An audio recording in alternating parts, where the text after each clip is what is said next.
Check it out. LEGO sent us another dragon review. Let's go ahead and... Not again.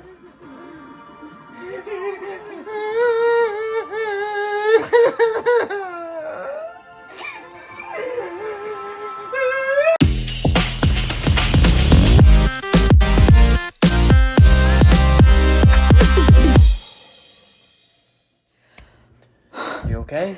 Can you do this? You gonna be all right? I'm ready. Okay, let's go. I'm ready.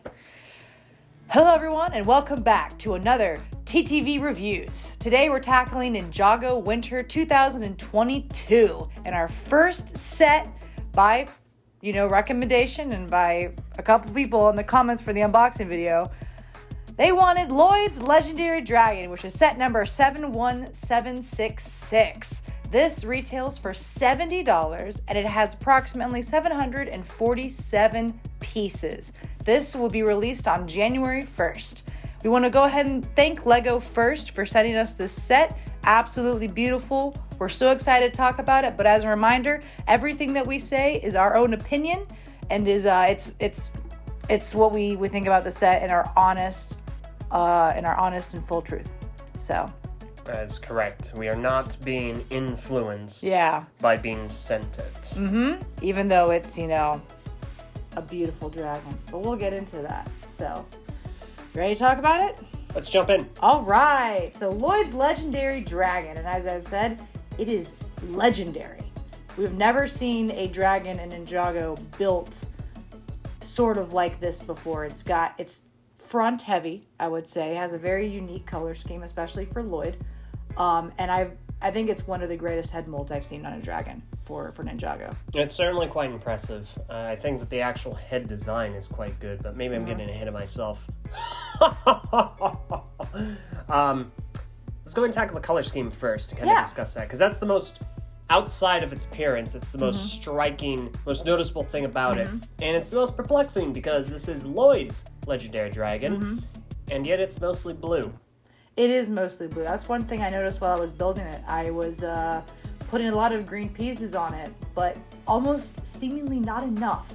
Where when you flip the dragon over, it's mostly blue with green highlights on its shoulders, on its head, on its kind of the sides of his back, and then his legs are mostly green, but his feet, his chest, the underside of his mouth or his head is all dark navy and dark blue. Now his wings, however, are mostly green, which definitely creates, the pop of green for the dragon, but it's very weird that it seems to have more of a blue look than green. Now I do think the colors work really well. Maybe put a little bit more green in there to kind of show off this is Lloyd's dragon. I do think the chest being blue is really cool, because I feel like it'd be too much green if the entire chest was blue, but I think having... It'd be too much green if the entire chest was blue. Too much green if the entire chest was... No, I get you. Too many colors that we're talking about. Yeah. No, I get what you're saying. At the same time, I don't know. It just strikes me as peculiar, because not only is the dragon primarily blue, which I feel comfortable saying that part-wise, or at least surface-wise, if you're discounting the wings. If you're including the wings, and it's got a lot of green, it evens out a bit. But it just strikes me as unusual, because Nia contains no navy. She's the only other ninja in this set. Lloyd is green. He's that nice, I don't know, like grass green, lime, and dark green. The only color that's reflected on the dragon is the grass green. Grass green, yeah. Well, there's a couple of, I think, lime pieces in there. No, that's not lime. Or maybe it's dark green. So, you have the dark green, the grass green, which I call Mata green for my Bionicle fans out there. You have this brighter green, which kind of accents it. I like that mixture. And then you have sand green. Okay, that's sand green back here. Okay. But Lloyd doesn't have most of those. He only has the grass green. So it just strikes me as weird. I'm not sure how I really feel about that. Yeah. So now, colors aside, let's go ahead and move on to the build of the dragon. So what makes this dragon so unique to other NINJAGO dragons is that instead of it being multiple pieces put together to create the body and the tail, and it's, more like long side, I would say. You know, I'm thinking more like the Ninja Mech Dragon from the movie or Firstborn.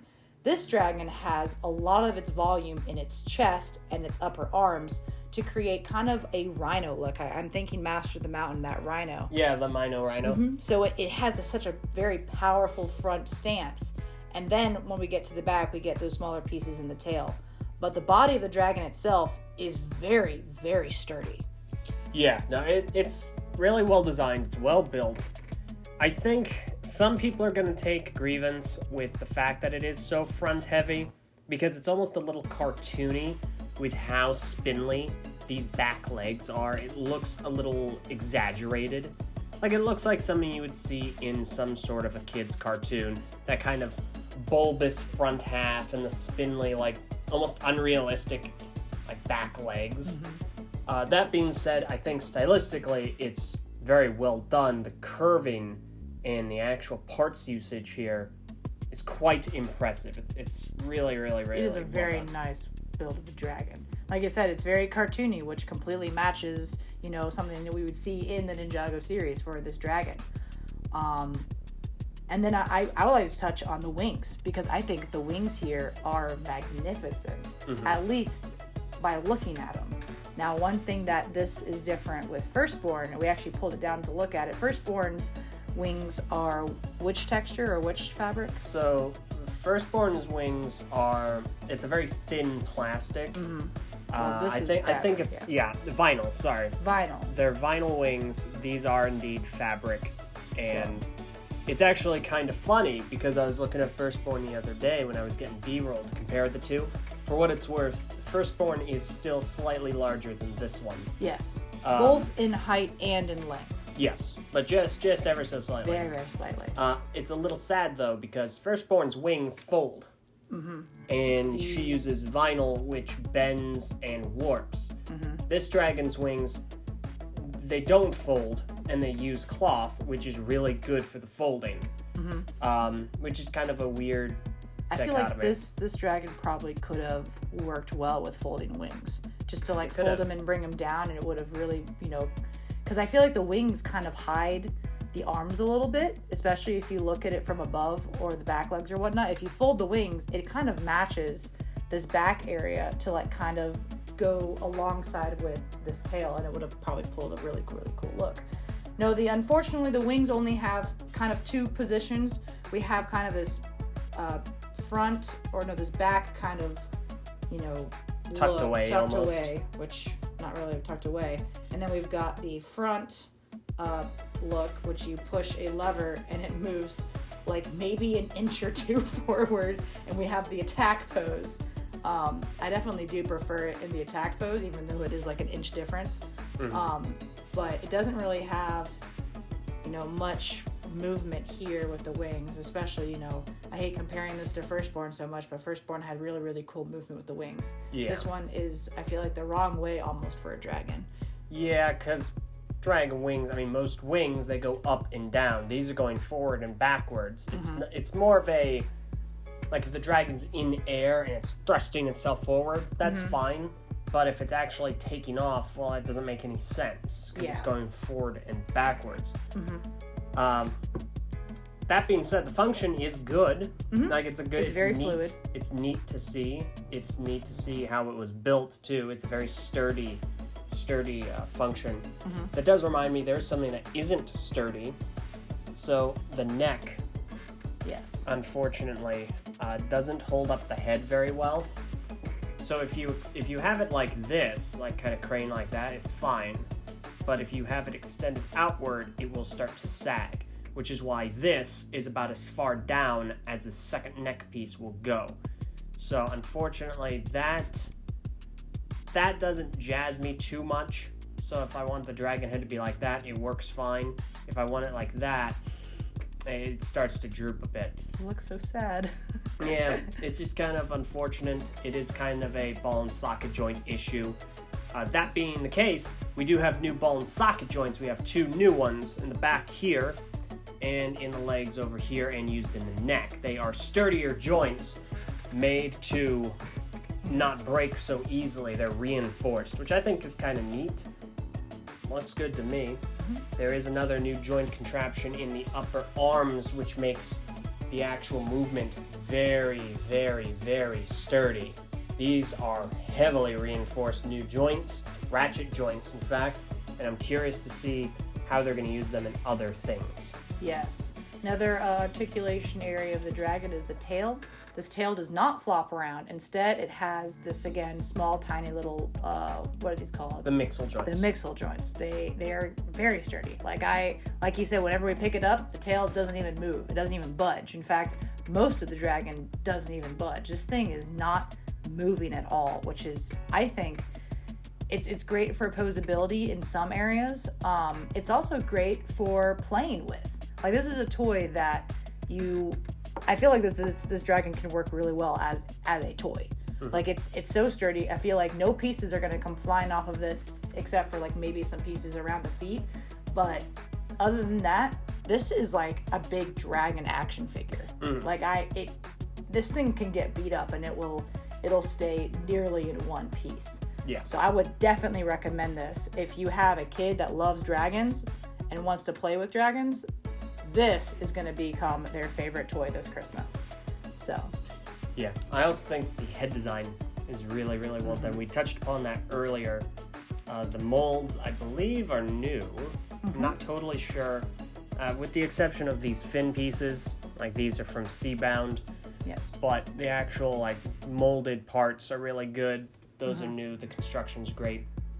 Really, the only thing construction-wise I'm not, visually, I'm not the biggest fan of is actually the harness, the whatever this is, the saddle. There we go. Saddle. The saddle is very busy looking. I'm not a big fan of the actual visual look of it. It's just very complex and very greebly, and I don't know if it works out very well. Well, I'll tell you one thing that it's good at doing. It's good at holding up probably one of the greatest Lloyd minifigures we've received in the show. Oh my gosh, it's amazing. So let's talk now about the figures that we get with this set. We get a total of 4 minifigures. We have Lloyd, Nia, and 2 new snakes. Yes, snakes. Again. We have Python Dynamite and Viper Flyer. So we've got these 2 orange and black. They remind me of like Vermilion, but good Vermilion. Yeah. Maybe not like, good guy Vermilion, but like cool design Vermilion. I do wish to remark one of Python Dynamite and Viper Flyer, you said? Yeah, they have the same head mold. Pythons and Vipers do not have the same head mold. Just gonna put that out there, Lego.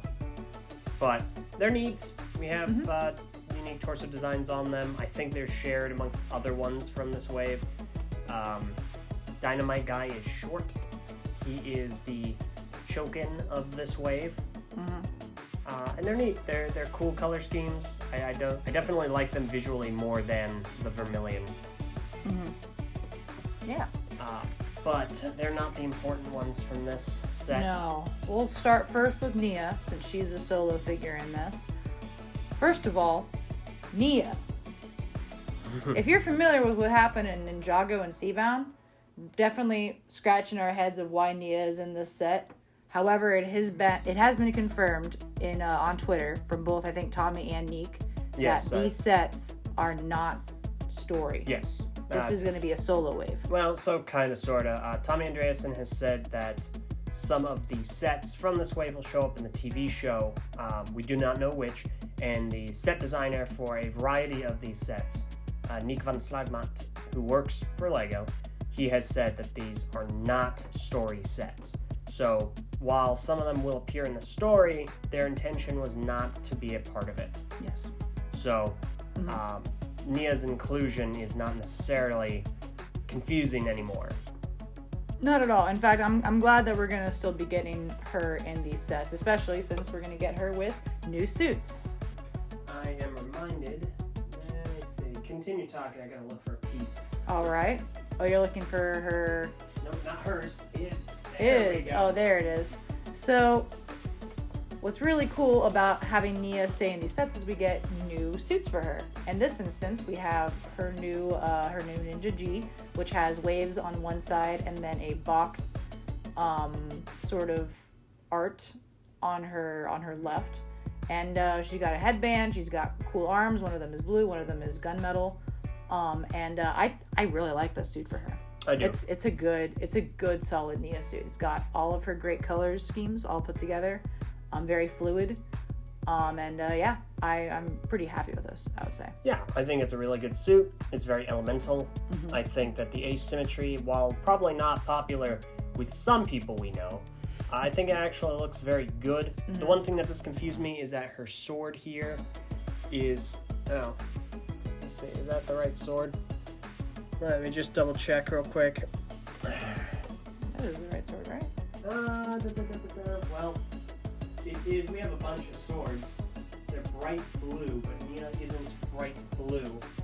So I don't quite recall if she comes with a darker blue one to match the rest of her blue, but we can investigate that later. But the suit is good. It's a good color scheme. It follows the current pattern of suits of having their primary color and then kind of a lighter shade of it for the legs. I think that's kind of a neat split. I like that. In her case, she has dark gray instead of her gunmetal for the legs. Yeah. But the printing is really good. Mm-hmm. So that's Nia. Now let's move on to Lloyd Garmadon, who has a very familiar color scheme for certain Bionicle fans for his suit. So Eljay, it's so good. Tell us about Lloyd's suit. Oh, it's amazing. So Lloyd's suit is excellent. It's got a great color scheme, in my opinion.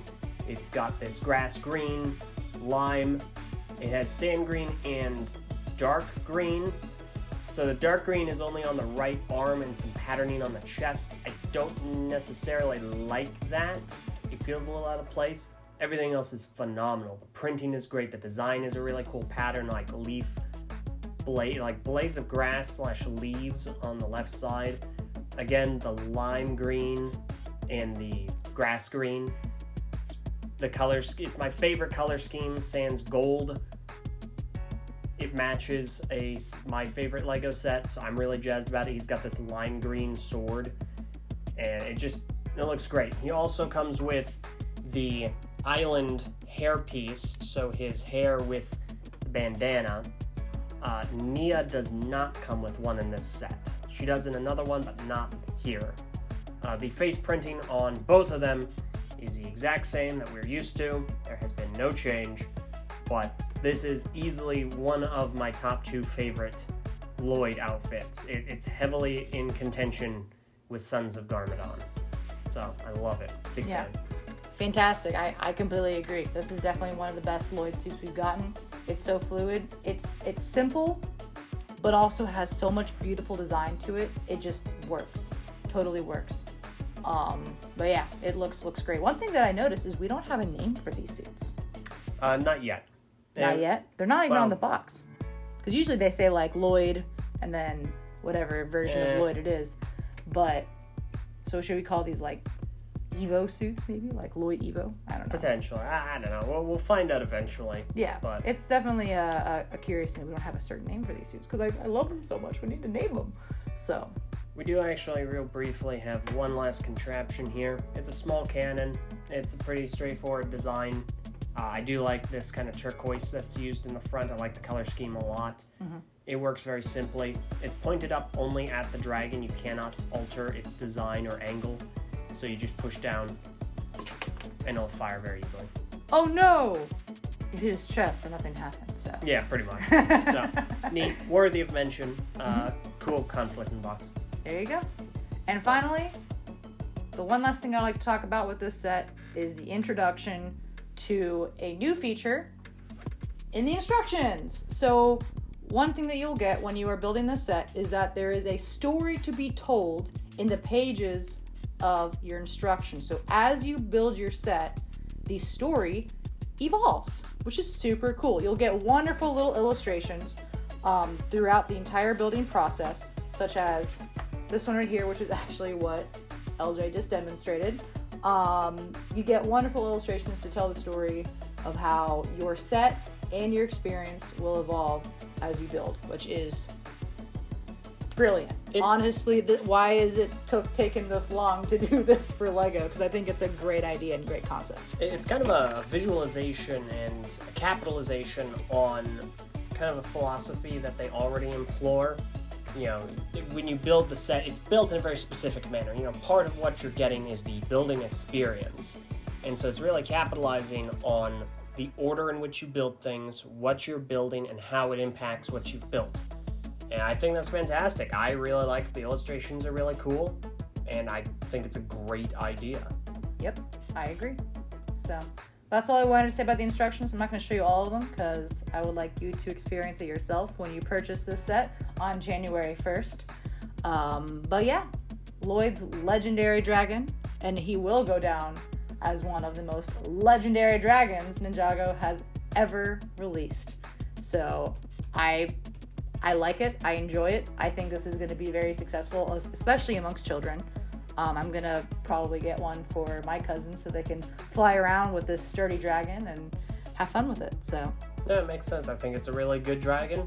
I think there are some like minor things that I would change myself, but it's really impressive. It's really sturdy.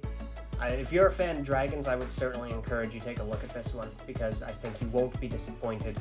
Maybe outside of, I don't know, not getting more of the fantastic Lloyd minifigures. Where is he? Where did you put him? Where? Ding! Thank goodness. But yeah, no, it's really cool. I'm impressed. All right. Well, thank you all so much for joining us today for this review of Lloyd's Legendary Dragon. Please stick around to watch our future reviews for the entire Ninjago, well, sorry, not entire, for most of the Ninjago Winter 2022 wave. Up next, we're going to have the Ninja Dojo Temple, so stick around for that. And I hope you all have a wonderful rest of your holidays, and we'll catch you on the flip side. I've been Sensei Wolf. I'm Eljay. And catch you later.